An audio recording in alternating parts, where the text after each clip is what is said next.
Kia ora, it may only be July, but we already have some really cool, exciting news about LEGO Star Wars sets for January 2025. I've got some scattered thoughts, both positive and negative for everything that we'll be talking about here. There's some very exciting picks and some very questionable ones as well, so let's just get into it. There are 6 potential sets to cover here. Prices and pieces and details may vary, of course. We are talking about sets releasing almost half a year out from now. The set ideas releasing here excite me, but the number of sets releasing and prices really scare me. LEGO is a very fun but expensive hobby that is no longer accessible for the mainstream audiences, so we're all going to have to be very picky from what sets we choose to get at release, if we even decide to spend the money on release prices. There are timestamps down below if you want to just go flying around. The first set here is set number 75401, Ahsoka's Jedi Interceptor, which was originally just labeled as a Jedi Interceptor, but the streets are now saying that it is indeed Ahsoka's. It's reported to have 290 pieces and it will retail for 45 USD, which is pretty close to $73 NZD, so expect this to maybe be as high as even 80 bucks for us. It's great news to be having Ahsoka's Interceptor ship as a set. It's a set that I don't believe currently exists, so it'll be really nice to pair this up with your other Jedi fighters, but that price, as we always say, is pretty horrific to see.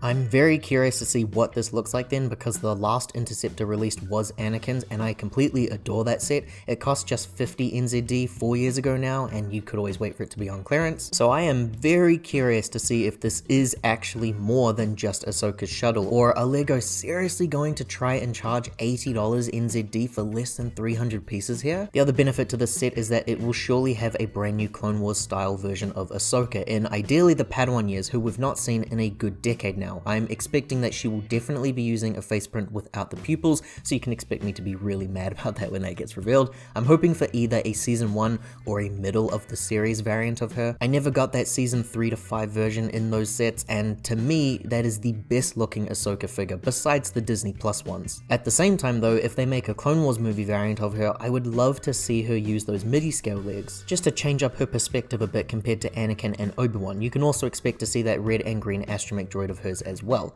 The next set here is by far and away the one that I think will generate the most amount of buzz amongst the community, set 75402, ARC-170 Starfighter, which features 479 pieces and it will be retailing for 70 USD, which is $114 NZD. So I'm expecting this to be anywhere between 110 and 130 NZD. This is a pretty big deal. The ARC-170 Starfighter has appeared twice in playset styled sets, once for the release of Revenge of the Sith in 2005 and then a remake in I think 2007, and that remake was notable for including Kit Fisto. Since then we've had a polybag and a microfighter. Prequel based sets are my jam. This is the era that I grew up on, especially the Revenge of the Sith and Clone Wars waves. So like many of you, I have a fondness for this era, and LEGO have been drip feeding us for years now. And usually the few prequel sets we've had over the past 4 or 5 years have been some of my favorites of the year. I think it's safe to say that LEGO know the age demographic here, and they know that 90s kids and 2000s kids are a pretty chunky part of the target demographic here, so it's great to see some prequel based sets releasing. I'm right in the middle of a video I'm working on talking about how big of a year next year will be for LEGO Star Wars with all the anniversaries from all the different movies and properties, so to have this set come up in a rumor mill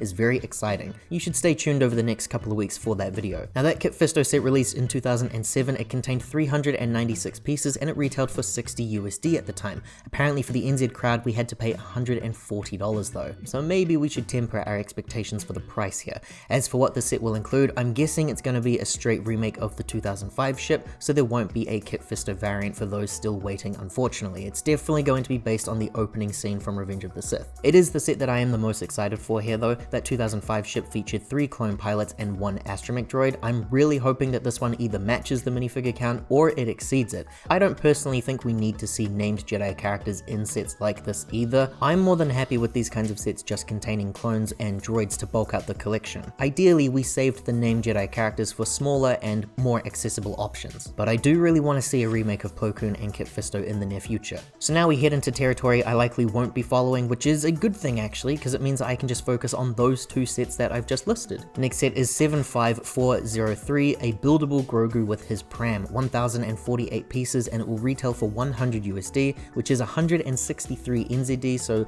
looking at maybe 160 to 180, but I wouldn't be surprised if this this just replaces the current R2-D2, which is I believe 210 or 220 NZD. There will be a lot of comparisons made to R2-D2 here. This is a fascinating choice to me, because going back to the R2-D2, we already had the debacle with characters and remakes so soon, and now we're expecting to see another Buildable Grogu just after recently saying goodbye to the other one. At the very least, that set is now retired, so this makes a bit more sense to me than the R2-D2 remake, but still, people definitely bought that Grogu model, so I would love to see the reasoning behind this one. This model is including his Pram though, and I do expect that that will be something that convinces a lot of people. Numbers comparison though, that Grogu model contained 1,073 pieces total, and he retailed for 90 USD. From memory, I think he was around 140 bucks for us here in NZ. So this here new one is going to feature slightly less pieces while also containing an extra build for a Pram. At the same time, it's more expensive. I'm expecting this to be very similar to R2-D2 then. He will be a lot smaller in scale compared to that last one so that the Pram can be accommodating for him.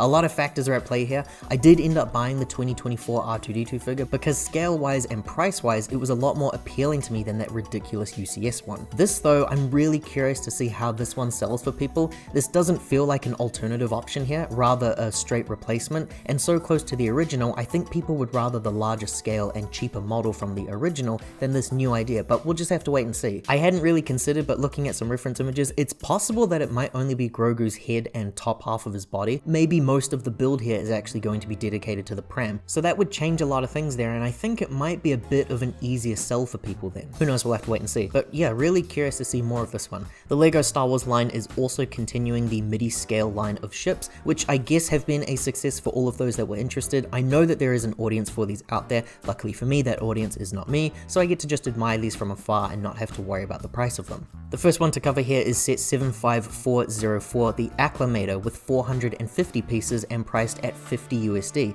That's 80 NZD, so I'm guessing somewhere between 80 to 100 NZD. As far as value goes, I guess these are looking to be the best deal. This Dorito looking ship here, I really had to research into remembering which one this one was exactly. I understand that people want more iconic ships chosen, but I also think it's a pretty great idea that LEGO may be taking a look at ships that wouldn't sell or work as a play scale set and turning those into these really neat looking disc models instead. I'm personally a lot more likely to buy one of these based on an interesting weirder design rather than say another Millennium Falcon, because I already have enough of those at home. The next Midiscale set here is set 75405 Home One. This thing is set to have 559 pieces in total, and it will retail for 70 USD, which is 114 NZD, so I'm expecting this to be between 110 to 130 NZD. Everything I just said about the Acclamator, but double it. This is a really cool, interesting pick for this type of a model. It's a set I can't imagine performing well in a play scale build. It would need to be a very large build featuring a bunch of miscellaneous characters. It would definitely have its fans, don't get me wrong, and I think I'd be one of them, but LEGO also need to try and appeal to the masses with releases like this, and I just don't think it would do those kind of numbers, so this is a pretty good placement for me. Finally, to round us out here, we have a Juniors set. This here is set 75410, Mandalorian's N1 Starfighter. The build is only 92 pieces, and it will retail for 30 USD, that's 50 NZD, so I'm expecting this to possibly be as high as 60. LEGO and Star Wars and Juniors is a recipe that just doesn't mix well for me. The prices are really extreme, and most of the time the builds are pretty flimsy. It's no wonder people with young kids are turned away so easily here, because my lord, it just doesn't seem like there's good value here. Now, Mandalorian is a goldmine for Disney. They have made so much profit from that IP, and they've managed to win over every single current fan and also hater. It's pretty incredible when you think about it, really. I think LEGO were looking for a set that would allow them to sell a Mando and Grogu as cheap as they can towards the younger demographic. That microfighter that features the two of them might be one of the best ideas they've ever come up with, but they also want to provide a build for the Juniors audience that is still simple in execution. It won't be one that I pick up because I have more than enough Mandalorian and Grogu figures, but I'm sure this will appeal to some people once it hits clearance. That's all we know of right now at this moment. We did skip a few numbers there though, if you were keeping track. Apparently there are sets listed before the Ahsoka one we covered, and obviously we skipped a bunch in between the Home One Midiscale set and the Mando Juniors release, so we'll just have to wait and see what those ones are in the future. Overall, my thoughts are that I really love waves like this. they seem to cover a lot of ground for an assortment of builders. The problem with Disney and acquiring Star Wars to me is that there's just way too much ground to cover now. Somehow LEGO and Disney need to find a way to cover originals, prequels, Clone Wars, sequels, spin-offs, and the future releases, ideally every year.